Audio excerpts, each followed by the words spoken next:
జూన్లో అంటే ఒక సంవత్సర కాలం ముందే ప్రాంతానికి సంబంధించిన గోదావరి పుష్కరాలకు ఏ విధంగా రోడ్లు తీసుకెళ్లాలి, గోదావరి పుష్కరాల్లో కూడా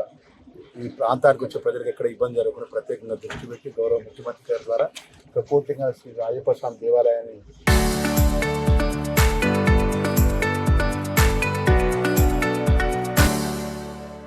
నిర్మాణం ముందు ఉన్నటువంటి ఏదైతే అక్కపల్లి రాజక్కపల్లి చెరువు నుంచి నేరుగా ఆ కోట్లింగాలకు ఒక రోడ్డు తీసుకెళ్లే విధంగా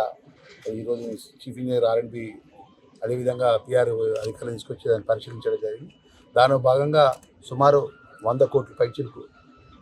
గోదావరి పుష్కరాలకు నిధులు శాంక్షన్ చేసి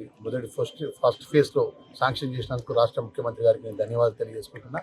ఒక సంవత్సర కాల క్రితమే సుమారు 100 కోట్ల రూపాయల నిధులు తీసుకొచ్చినాం. ఈ ప్రజాపాలన గౌరవ ముఖ్యమంత్రి గారి పరిపాలన. గత మాజీ ముఖ్యమంత్రి కేసీఆర్ మాజీ మంత్రులు చేసిన పని మేము అట్లా చేయం. ఆగమేఘాల మీద అప్పటిదప్పుడు మేము ఒక సంవత్సర కాల క్రితమే ప్రణాళికతోని రాబోయే 2027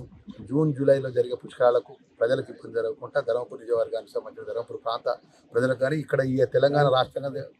మొత్తం భారతదేశ ప్రజలకు ఏ ప్రాంతకెళ్ళి ప్రజలు వచ్చినా కూడా గోదావరి పుష్కరాలకు ఇబ్బంది జరగకుండా ప్రత్యేక ప్రణాళికతోని